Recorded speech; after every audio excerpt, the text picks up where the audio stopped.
অনেক বছরের পুরনো একটি অর্কিডকে রিপোর্ট করতে হবে।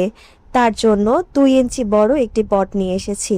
এখন আমার বিড়ালও ইন্সপেকশন করে দেখছে যে টবটা একদম অকেজো হয়ে গেছে। এই ভাঙা হ্যাঙ্গার আর চলবে না। গাছের গ্রোথ বেশ ভালো, তাই পটের এই ফাঁকাগুলো দিয়েও নতুন করে চারা বের হচ্ছিল। বের হয়ে সেগুলো এখন মোটা হয়ে গেছে, তাই এগুলোকে বের করার জন্য পটটাকে আমার কাটতে হলো। এটাকে এখন আলতো হাতে বের করে নিয়ে রুটটা আপনাদের দেখাবো। কি সুন্দর করে পুরো টবের শেপে রুটগুলো হয়ে গেছে। এখানে কিন্তু কোনো মিডিয়া দেখাই যাচ্ছে না, তাই চলুন মিডিয়া তৈরি করি। প্রথমে নিয়ে নিচ্ছি কয়লা, এরপর নিয়ে নিচ্ছি ভেজানো নারিকেলের খোসা।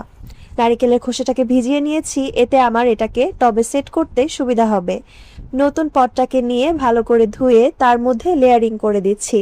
কয়লা আর এই নারিকেলের ছোবড়ার সাথে চাইলে ইটের টুকরা দেওয়া যেত, আমি সেটাকে স্কিপ করছি। এখন অর্কিডটাকে প্রায় উপরের দিকে রেখেই চারপাশ দিয়ে এখন একটা লেয়ার করে দিব।